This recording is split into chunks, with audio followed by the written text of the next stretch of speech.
Right now, the Iranian regime is fighting a desperate battle for its very survival on the chaotic and burning streets of Tehran. We are looking at 2 full weeks of unrest and counting where protesters have completely taken over sectors that are now tragically littered with the dead in what is becoming a critical turning point. Security forces and civilians alike have been killed in these violent clashes, and thousands of miles away, the Chinese economy is starting to choke as a direct result. Now, at first glance, these might sound like 2 completely separate breaking news stories, but believe me, they are inextricably linked in a way that changes everything. You see, for the last 20 years, Beijing thought they had outsmarted the West by positioning themselves as the buyer of last resort for the world's most heavily sanctioned regimes. By doing this, China secured a massive exclusive supply of discounted energy that the United States simply could not and would not touch. However, here in 2026, the bill for decades of relying on that cheap illicit oil is finally coming due, and the cost is astronomical. The timing could not be worse, with the United States successfully capturing Nicolas Maduro and the IRGC, ruthlessly slaughtering protesters in the streets. China's geopolitical world is crumbling as we speak. With these pariah nations unable to ship their usual quotas of oil, Beijing is staring down the barrel of a very bleak economic future. We're not just talking about a temporary supply shortage here. This is looking like a catastrophic strategic collapse of their entire energy policy. China didn't just purchase barrels of crude oil.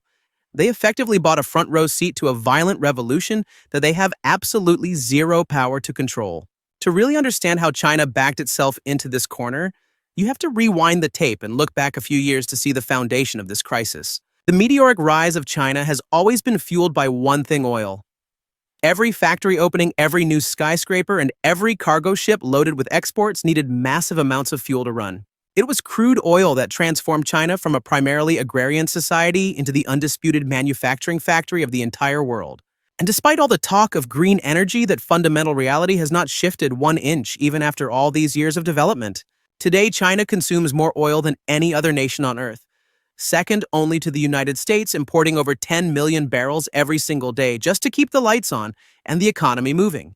This overwhelming dependency is far more than just a statistic on a page.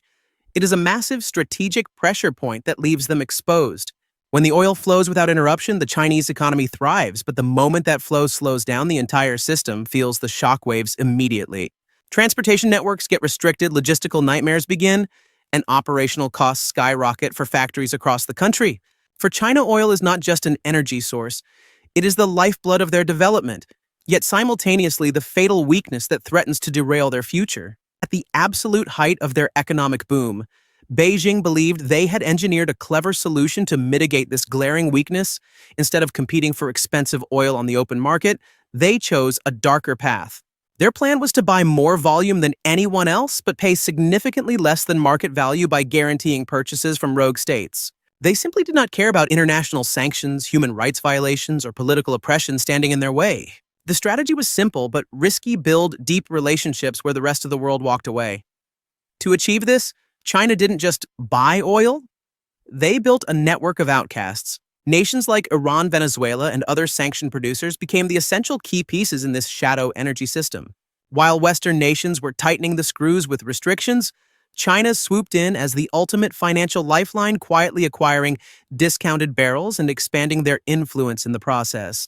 But nowhere on the geopolitical map was this high-stakes strategy more critical or more dangerous than in their dealings with Iran.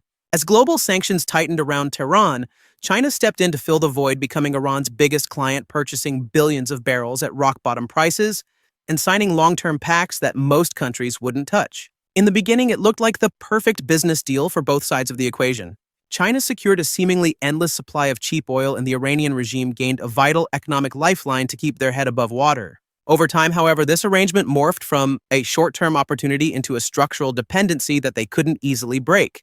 Iranian crude oil began to power Chinese factories, fuel their merchant fleets, and keep their rapidly expanding megacities functioning day and night.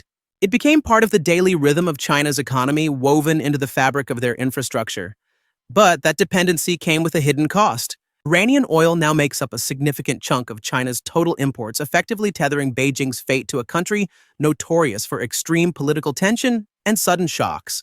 On paper, the deal looks efficient and bold, but in reality, it leaves China incredibly vulnerable to events totally outside their borders. If the geopolitical winds shift or the supply chain fails, the impact on the Chinese mainland is instantaneous and devastating. China's entire growth model now hinges on oil flows that can be severed literally overnight by domestic unrest in the Middle East. And right now, that fragility is being tested more severely than ever before in history. Iran is currently living through one of the most unstable and volatile periods we have seen in recent years. Violent protests have spread like wildfire across major cities, while daily life for the average citizen has become a struggle for survival. Inflation has surged past 45%. The rial has lost more than half its value in just 12 months, and shortages are crushing families and businesses alike. What initially started as outrage over food and fuel prices has mutated into open, fearless resistance against the government itself. Widespread strikes, anti-regime chants, and massive street demonstrations are happening on a grand scale, revealing just how close the system is to breaking. This unrest isn't just political, it is economic at its core as the currency collapses under the weight of corruption, failed leadership, and environmental disasters. The political boiler is reaching a breaking point across the entire nation, creating a pressure cooker situation that is becoming impossible to ignore. In this kind of volatile climate, keeping a massive, sprawling oil infrastructure running without a hitch transforms from a standard operation into a logistical nightmare. Crude oil is the one economic lifeline Tehran absolutely cannot afford to let slip through its fingers. But unfortunately for Beijing, this dependency is spiraling into a major headache. Over the last few years, the Chinese government has effectively positioned itself as the primary financial ventilator, keeping the Iranian economy breathing. Despite the heavy weight of international sanctions, China is currently snapping up the lion's share of Iran's energy exports, frequently securing massive discounts ranging from 5 to 10% below global market benchmarks. We are talking about massive volumes here, with shipments hovering between 1.5 and 2 million barrels every single day in recent months, marking the highest bilateral trade levels we have ever seen on the books. For Chinese refineries, this steady stream of bargain basement crude has acted as a crucial buffer against global price spikes, effectively saving them billions of dollars in operating costs. So when you look at it from Beijing's perspective, the looming threat of losing access to Iranian crude represents much more than just a supply chain hiccup. It is not just a logistical headache. It is a potential financial catastrophe. But here is the catch: the deeper China relies on Tehran, the more it ends up absorbing the radioactive instability radiating from the region. The energy sector thrives on predictability, and right now, looking at the geopolitical map in 2026, stability is the one commodity that is critically in short supply. You have to remember that Iran's oil sector employs tens of thousands of blue-collar workers, and history has taught us that these guys do not just stay quiet when civil unrest starts sweeping through the streets. If the current wave of protests manages to breach the perimeter of major refineries, critical pipelines, or the vital export terminals along the coast, we are looking at a serious escalation. Production output could nosedive overnight, and those massive shipments heading east could grind to a complete and sudden halt. Even something as simple as a transportation strike could leave supertankers idling uselessly at the docks, creating a massive logistical bottleneck that ripples through the market. When you combine fears of physical sabotage with the threat of tighter sanctions, and insurance companies pulling their coverage, the entire logistics puzzle becomes nearly impossible to solve.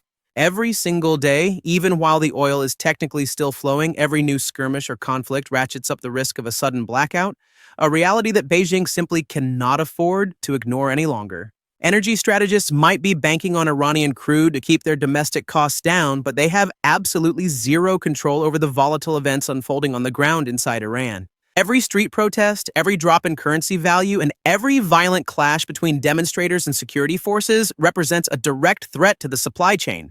What once looked like a shrewd geopolitical maneuver to secure cheap energy is starting to look a lot more like a high-stakes gamble with bad odds.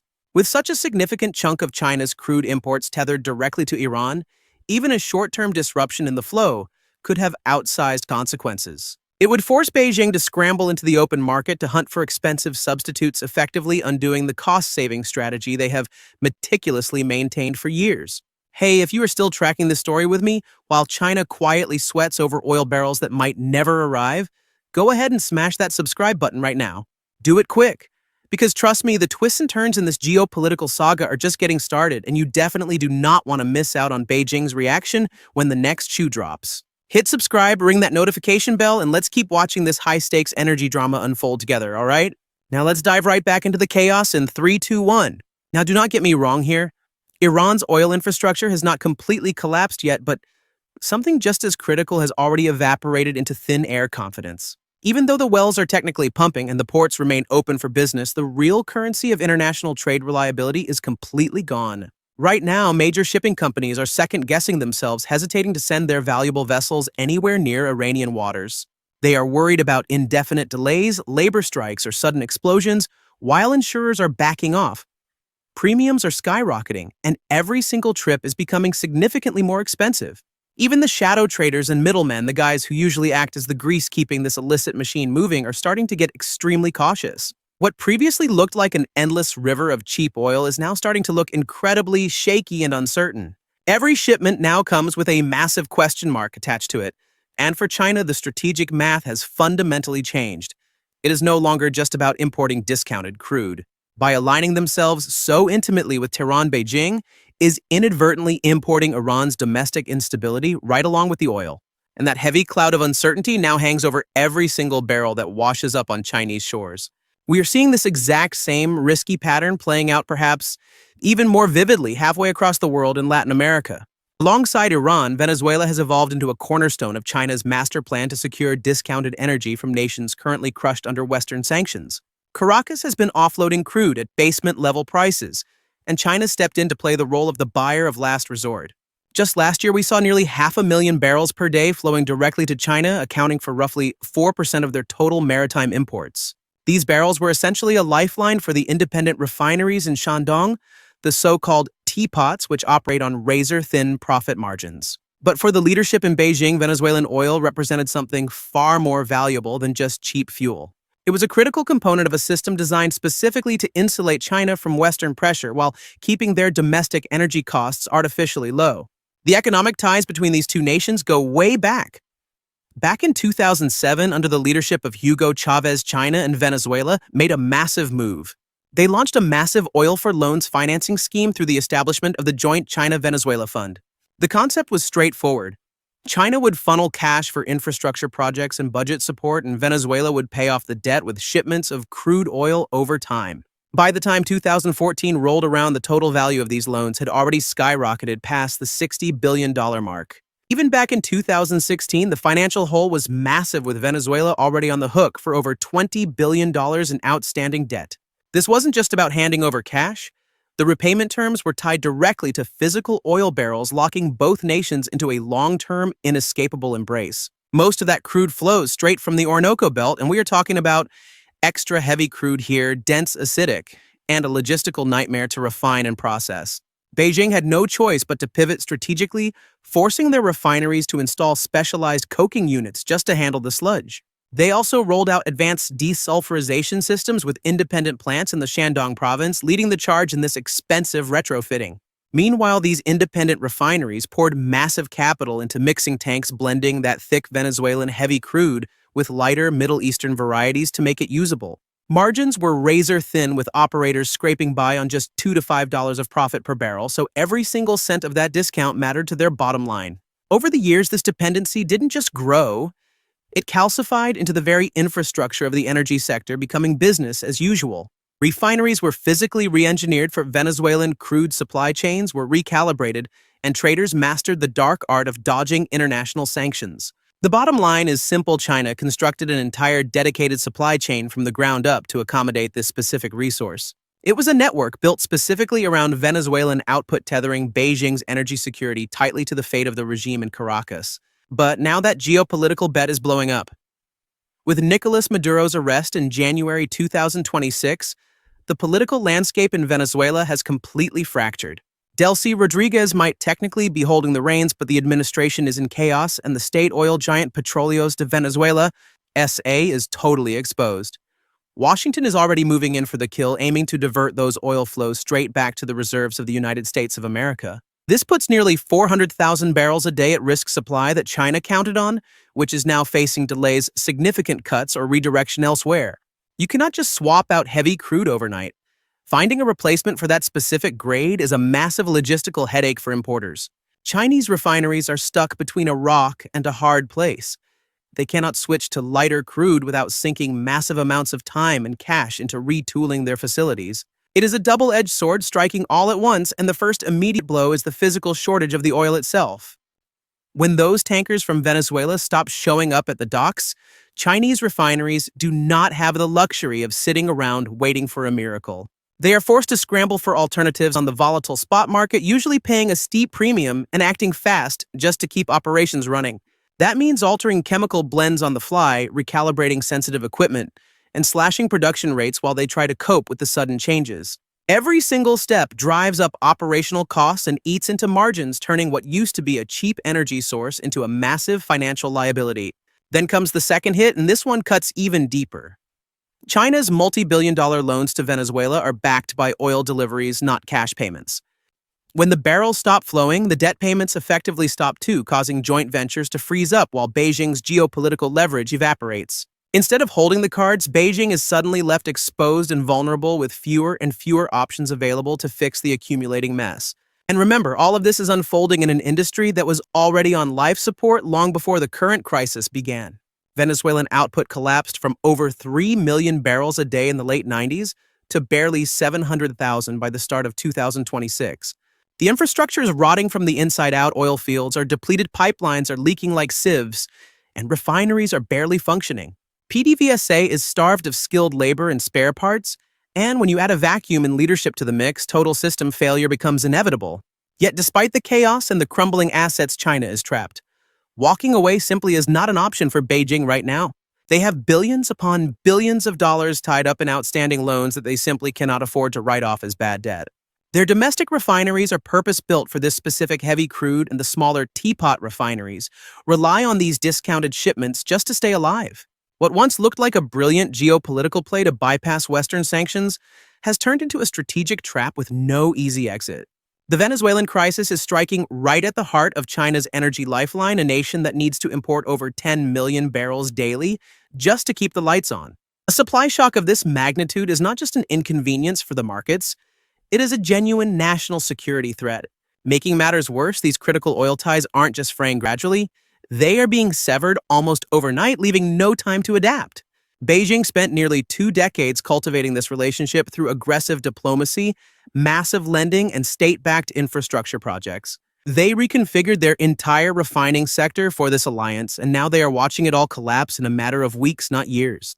The vice tightened even further recently when the Trump administration presented Venezuela's interim leader, Delcy Rodriguez, with a brutal ultimatum. The message from the U.S. was crystal clear: Caracas must immediately cut all economic and oil ties with China, as well as with Iran, Russia, and Cuba, and must pivot to work exclusively with Washington on energy production before they can ramp output back up. Make no mistake, folks, this was not a polite diplomatic suggestion or a request for negotiation. It was a hardline demand backed by the full weight of American political pressure and military muscle in the region, spelling disaster for China. Since the mid-2000s, Beijing has funneled over $60 billion into Venezuela, with every cent expected to be repaid in crude oil shipments. Those loans were supposed to buy China a permanent foothold in Latin America and a guaranteed steady stream of heavy oil for its refineries. We are witnessing a massive geopolitical shift as Washington doubles down on its pressure campaign, effectively twisting arms to force Venezuela into a strategic partnership with the United States of America. The immediate fallout of this diplomatic hardball is that the financial lifelines and payment channels that once flowed freely are now in serious danger of completely drying up. We are talking about a catastrophic scenario where massive loans, joint venture agreements, and critical infrastructure projects built specifically around the extraction of Venezuelan crude could end up as stranded assets gathering dust. Make no mistake, Washington's ultimatum fundamentally rewrites the script. This narrative is no longer just about internal political chaos in Caracas or the fallout from the detention of Maduro. This is a calculated move by the United States to deliberately sever China's access to one of its most vital energy arteries, essentially backing Venezuela into a corner where they have to pick a side. In one fell swoop, the United States has managed to turn years of careful Chinese diplomacy and heavy capital investment into a cloud of absolute uncertainty and financial dread. The billions of dollars that Beijing has poured into the region, financing everything from massive loans and highway systems to housing developments and railway networks, are hanging by a thread. Furthermore, their extensive petroleum ventures are now facing existential risks that could wipe out value almost overnight. With the traditional payment mechanisms threatening to collapse under the weight of sanctions, the ripple effects are already sending shockwaves through the global supply chain. Major shipping conglomerates are now second-guessing their operations, hesitating to send their fleets into Venezuelan ports because the regulatory landscape could shift violently between sunset and sunrise. Insurance giants are reacting to the volatility by hiking premiums through the roof and slashing coverage options, which is driving up the cost of every single nautical mile traveled. The traders who used to comfortably move crude oil into China's gray market are now staring down the barrel of severe legal consequences and navigating a political minefield. Every single cargo shipment is now plagued with doubt, and every delay forces refineries to scramble and pay premium prices elsewhere to keep their operations running. What initially looked like a brilliant hedge against Western sanctions has transformed into a strategic trap that is snapping shut around Beijing's ambitions. China's deep-rooted connection to Venezuelan oil isn't just fading away. It is being aggressively severed by American foreign policy maneuvers. The Trump administration's non-negotiable demand for Venezuela to cut the cord with Beijing and align with Washington has turned a long-term energy strategy into a sudden gaping vulnerability for the Chinese economy. This situation represents something far more significant than just missing out on a few million barrels of crude oil imports. It is about the complete erosion of influence, the freezing of payments, and the destruction of the very foundation of their energy diplomacy in the Western Hemisphere. Across Latin America, decades of relationship building and investment are unraveling in a matter of weeks, leaving Beijing to watch helplessly as a key pillar of its oil supply chain crumbles under American pressure. With Iran currently rocked by widespread domestic protests and Venezuela being forcefully pulled back into Washington's orbit, the situation is becoming critical. The intricate global energy web that China painstakingly constructed over the last decade is beginning to fray and snap apart at the seams. Supply channels that Beijing stitched together through years of diplomatic efforts and billions in loans are disintegrating, leaving China with a shrinking list of viable options. The natural pivot in this crisis has been to lean even more heavily on the Russian Federation to fill the energy void. On paper, increasing reliance on Russia seems like the most logical and obvious alternative available on the global market. After all, Russia remains one of the planet's premier oil exporters, and China has been ramping up its purchases of Russian crude since 2022, often securing it at significant discounts. By the time we reach 2025 and continuing into 2026, Russia was shipping over 2 million barrels of oil every single day to China via pipeline networks and tanker fleets. For policy planners in Beijing, these Russian barrels appeared to be a solid insurance policy against the chaos unfolding in Iran and Venezuela. However, the reality is far more complex, and tethering their energy security to Moscow comes with its own set of grave risks as Russia itself is under immense strain. The prolonged war in Ukraine has hemorrhaged cash and resources, triggered relentless waves of sanctions, and placed the Russian economy and infrastructure under unprecedented stress. The critical oil fields in Siberia are dealing with aging equipment and declining output rates, signaling trouble on the horizon. Their pipeline infrastructure is in desperate need of expensive maintenance, while sanctions have completely blocked access to the essential Western technology needed to keep production humming. Consequently, every barrel of oil China buys is now reliant on a system that is showing structural cracks, and that is before we even factor in the sanctions regime itself. Both the United States and Europe have imposed crippling restrictions on Russian energy, including strict price caps and bans on maritime insurance services. To keep the oil flowing despite these barriers, Russia has been forced to rely on what is known as the shadow fleet. This is a ragtag armada of aging tankers operating completely outside the boundaries of standard insurance protocols and safety regulations. These ghost ships often sail under flags of convenience to avoid scrutiny, turning off their transponders and taking long circuitous routes to smuggle oil to buyers like China. But now even this clandestine lifeline is being squeezed tight by Western authorities. Western officials are launching a major crackdown on this shadow fleet, targeting the tankers that are attempting to bypass international sanctions. We are seeing vessels being seized and authorities ramping up advanced surveillance to track ships that attempt to mask the origin of their cargo or violate the price cap rules. These aggressive enforcement measures demonstrate that the loopholes Russia has been using to keep its oil exports alive are rapidly closing up. For China, this introduces a volatile new risk factor into their energy security equation. Relying on Russian crude now means engaging with dangerous vessels and facing the constant threat of delivery failures. Frankly speaking, Russia's ghost fleet was always a high-stakes gamble for transporting oil, but that risk has suddenly escalated to a level that is impossible to ignore. With the United States actively hunting down and intercepting these outlaw vessels, we saw a specific incident where a tanker flagged for sanctions violations was being shadowed by American naval forces. Under normal circumstances, this level of direct military tracking would be unprecedented. Usually, these illicit transfers happen in the dead of night completely under the radar, but this specific encounter shattered that precedent. Instead of turning tail and running, Moscow doubled down, deploying armed naval escorts, including a nuclear-powered submarine, to aggressively guard their asset. In that split second, what typically passes for a quiet cat-and-mouse game on the open ocean escalated into a high-stakes kinetic standoff with global implications. To the untrained eye, the tanker itself looked like nothing more than a rusting hulk, completely unremarkable, even by the declining standards of the Russian merchant marine.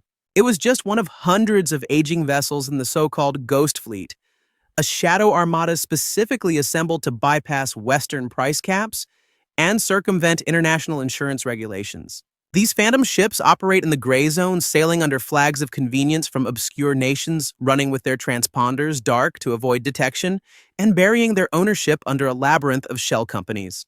For months, this clandestine network has been successfully funneling discounted crude oil to major buyers like the Chinese Communist Party, but the free pass has officially expired. The United States decided it was time to stop watching and start acting. When American forces boarded the vessel near the strategic waters of Iceland to seize control, the Kremlin's response, sending in heavy warships and a sub spoke volumes. Moscow has effectively drawn a line in the sand, signaling that their oil exports are no longer just a commercial enterprise. They are a critical matter of national security that they are willing to fight for. We have moved past the era where this was a battle of bureaucracy, paperwork, and legal loopholes. We have now firmly entered dangerous military territory. Every single shipment now carries the potential for a live-fire escalation, and for Beijing, this threat is hitting uncomfortably close to home. A massive percentage of the cheap Russian energy that fuels the Chinese economy travels precisely through these vulnerable, clandestine maritime corridors. If the new normal is that these vessels can be physically interdicted or seized by Western powers, then every barrel of oil becomes a gamble, turning what looked like a clever sanctions-busting strategy into a liability. The message coming from Washington is impossible to misinterpret. Sanctions are no longer just abstract threats written on paper in the Treasury Department. These measures are being enforced on the high seas with actual firepower, and while Russia is signaling they are ready to defend their oil, the dynamic has shifted. The United States is positioned to physically block these flows, leaving China trapped in the middle, dependent on a supply chain that is now being squeezed by direct military pressure. The atmosphere inside the halls of power in Beijing is reportedly frantic as the geopolitical bets made by the Chinese leadership are collapsing one by one. You look at the map and it is a disaster for them. Iran is facing massive internal instability. Venezuela is pivoting its oil exports back toward the United States. And Russia, their last major supplier, is buckling under global pressure. China finds itself handcuffed to a partner in Moscow whose future is looking increasingly bleak and unpredictable. We are talking about energy flows that are now toxic, wrapped in layers of legal jeopardy and severe political risk. The energy crisis brewing in Beijing is being actively exacerbated by American foreign policy, and the leadership in China knows they are being cornered. What began as a contest for trade dominance and technological superiority has metastasized into full-blown energy warfare, with Washington systematically severing China's supply lines. Look at Iran as the prime example of this strategy in action. The United States has been tightening the noose around Iranian oil exports for years, and in 2026, those regulations have become suffocating. These improved sanctions do not just target the regime in Tehran. They are a direct threat to any entity that touches that crude, specifically the independent Chinese refineries that run on it.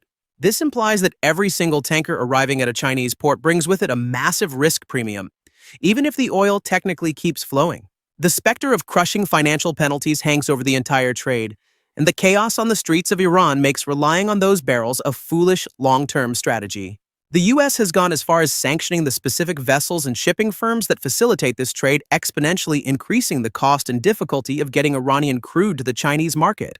To ramp up the pressure even further, the Trump administration has now publicly thrown its weight behind the anti-regime protesters. The White House is issuing stern warnings that the United States reserves the right to intervene if the crackdown on civilians intensifies. Simultaneously, Prime Minister Netanyahu is discussing a potential second phase of operations, cementing the reality that Iran is once again the epicenter of global conflict. This is no longer just about domestic civil unrest within Iranian borders. It has been weaponized into a tool of geopolitical leverage. The ongoing protests are effectively crippling the government, stalling the economy, and physically obstructing Iran's ability to get its oil out to customers like China. And frankly, that is exactly the objective. On top of that, looming American warnings about potential strikes on nuclear facilities are keeping tensions at a boiling point. Every threat issued adds another layer of risk to Iran's energy infrastructure, endangering everything from the loading terminals to the pipelines and shipping lanes. For the Chinese Communist Party, this represents a catastrophic vulnerability in their energy security architecture. They are living with the constant fear that a single decision made in the Situation Room in Washington or Tel Aviv could turn off the tap overnight. Then you have the situation in Venezuela where the Trump administration laid down a stark ultimatum: Caracas must sever ties with adversaries and partner exclusively with the U.S. on energy production. The result is a massive diversion of resources, meaning the barrels that were once earmarked for Chinese ports are gone. That oil is now being redirected straight to American refineries, where it is expected to be sold at full market value, boosting the U.S. economy. It is a double blow. China loses a critical source of cheap energy while the United States profits from the very oil Beijing was counting on. Beijing thought they had bought loyalty with loans totaling over $60 billion, but that investment has effectively evaporated. That left Russia as the absolute last resort, but relying on Moscow comes with its own suitcase full of chaotic problems. On paper, it looks like a solid play. Russia remains one of the planet's top oil exporters, and China has been gorging on Russian crude, taking advantage of deep discounts born of desperation. But that lifeline is incredibly fragile, fraying under the weight of sanctions, a protracted war, and the erratic behavior coming out of the Kremlin. We can hardly call this a survival strategy anymore. These mounting pressures are not just distant headlines or abstract problems from half a world away. This isn't happening in some remote outpost. These cracks are forming right inside China's borders and are creating legitimate, tangible crises on the home front. You can always spot the impending failure by looking at where the infrastructure is weakest, and right now the system is screaming out warnings. Take a look at the small independent refineries known as the teapots. These facilities were engineered for flexibility, but they operate on razor-thin margins that leave zero room for error. Consequently, the moment an oil tanker falls behind schedule, the entire operation seizes up and the supply chain begins to fracture. Even worse, when the crude oil that finally arrives is the wrong grade, the heavy machinery cannot process it and fails to function as designed. The stockpiles might look like a safety net on paper, but they are useless unless the chemical composition matches the refinery specs, and most of the time, it simply does not. Overhead costs skyrocket, profit margins evaporate, and extreme operational risk becomes just another part of the daily grind. What kicks off in capitals like Tehran, Caracas, or Moscow flows directly onto the factory floors of China, turning a global mess into a local economic emergency. When these independent refineries start to buckle under the weight, the damage does not stay contained within their walls. Their failures force the massive state-owned giants to step in, shouldering a burden and filling supply gaps they were never designed to carry alone. To keep the fuel pumps running, these state enterprises are scrambling, reshuffling cargo shipments frantically, transferring crude supplies across different regions and rewriting logistical schedules almost daily, yet the entire grid remains incredibly brittle. A single vessel getting delayed at one port can trigger a domino effect across the entire nation, with fuel shortages popping up in one city and then migrating to the next. Transportation fees climb higher as supply tightens, forcing manufacturing plants to pay a premium just to keep the lights on and the assembly lines moving. And you better believe that these inflated operational costs do not just vanish inside the factory gates. Consumer prices start ticking upward, inflation begins its slow and painful creep, and the broader economy hits the brakes, not a total collapse, but a significant loss of momentum. Investor confidence takes a hit, industrial efficiency plummets, and those ambitious annual growth targets quietly slip out of reach. This is effectively the reality on the ground in China right now, which is why Beijing has hit the panic button with emergency measures. Strategic reserves are being tapped to keep the critical factories humming, and for a brief moment, it feels like the pressure is lifting. But let's be honest, every single barrel drawn from that emergency stockpile is just buying borrowed time. The incompatible heavy crude eventually gums up the works at the major refineries, and rotating inventory is merely painting over deep structural fractures. Diplomatic maneuvering isn't providing a bailout either. Beijing can protest and negotiate all it wants, but rhetoric does not power supertankers. The actual leverage control over shipping lanes, deep water ports, and maritime insurance lies elsewhere, as the disruptions from Iran and Venezuela have made painfully clear. By now, the strategic miscalculation made by China is undeniable to anyone paying attention. Doubling down on unstable suppliers didn't build a fortress, it left them exposed. Real energy security isn't about bold headlines or discount oil, it is about boring, consistent reliability. At the end of the day, the hard truth is that Beijing's old playbook has officially run out of pages. The only viable exit ramp left is the path they walked 2 decades ago, the one that actually works. It involves paying the market premium, spreading the risk, and buying from stable nations that do not require a revolution or a United States carrier strike group just to keep the oil flowing.